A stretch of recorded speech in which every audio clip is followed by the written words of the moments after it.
Once upon a time, in the glowing kingdom of Lunaria, a kind young woman named Cinderella lived in a grand house with her stepmother, Lady Tremaine, and her two stepsisters, Drusilla and Portia. Once the house was filled with love and laughter. But after Cinderella's father passed away, Lady Tremaine showed her true nature, cold, jealous, and cruel. Cinderella became the servant of her own home, cleaning, cooking, and mending while her stepsisters enjoyed silk dresses and sweets. Yet even in hardship, she whispered to herself, "Kindness is a magic no one can take away."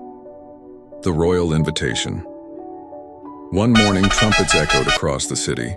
A royal messenger shouted, "All maidens of Lunaria are invited to the royal ball. Prince Leo will choose his bride." The entire kingdom buzzed with excitement. Cinderella's stepsisters squealed, dancing in circles. "Imagine the prince choosing me," Drusilla cried. "Ha! He'll fall for my charm," Portia argued. Cinderella smiled softly. "May I go too?" Lady Tremaine raised an eyebrow. "You?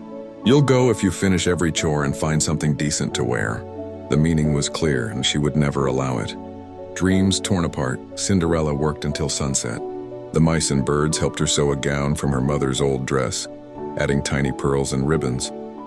When she finally put it on, her stepsisters returned. "You made that?" Portia laughed. "How pathetic," Drusilla sneered, ripping the sleeves. They tore her dress apart and left for the palace, their laughter echoing down the hall. Cinderella fell to her knees, crying softly. "I only wanted one night, just one chance, a light in the darkness." Suddenly, the air shimmered. A gentle, glowing woman appeared, her fairy godmother. "Why do you cry, child?" she asked kindly. "My dream's been ruined," Cinderella whispered. "Then let's rebuild it, with a little faith." With a wave of her wand, magic sparkled through the garden. A pumpkin became a golden carriage. The mice turned into strong horses. Her torn dress transformed into a gown of crystalline light, sparkling like moonbeams. Finally, the fairy godmother held up a pair of delicate glass slippers. "These will guide your steps. But remember, when the clock strikes midnight, all magic fades." Cinderella nodded. "Thank you, fairy godmother. I'll be back before midnight." The royal ball. The palace glittered with gold and music. Every noble lady tried to impress Prince Leo, but his smile was polite, distant. Then the doors opened and Cinderella entered. The room fell silent. Her gown shimmered like starlight. Prince Leo's eyes widened. Who is she?"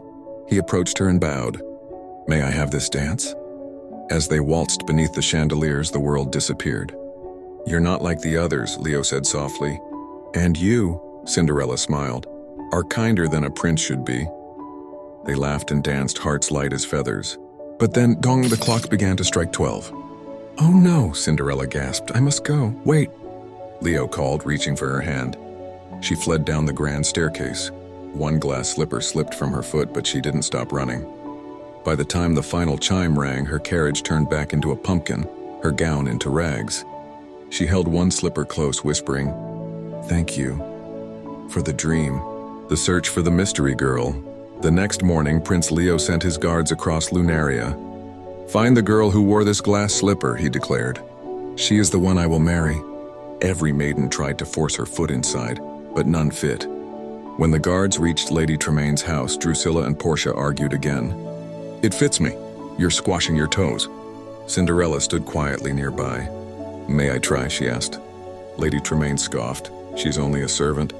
But the guard insisted. Cinderella sat, gently slid her foot into the slipper, and it fit perfectly. Gasps filled the room. Then from her pocket she revealed the other slipper. At that moment, Prince Leo himself stepped forward, eyes full of joy. "It is you," he said. "I knew it from your smile." Happily ever after. In a burst of soft magic, Cinderella's rags transformed once more into her shimmering gown. Her stepmother and sisters could only stare as the prince took her hand. "Will you join me not just as a princess, but as my partner, my friend?" Cinderella smiled. "Yes, but I'll still feed the birds every morning." They both laughed. From that day on, Cinderella became more than a princess. She became a voice of kindness and hope throughout the kingdom. She built schools for children, cared for the poor, and never forgot where she came from. Every evening as the sun dipped below the palace towers, she'd whisper, "Thank you, Fairy Godmother, for helping me believe in my own spark."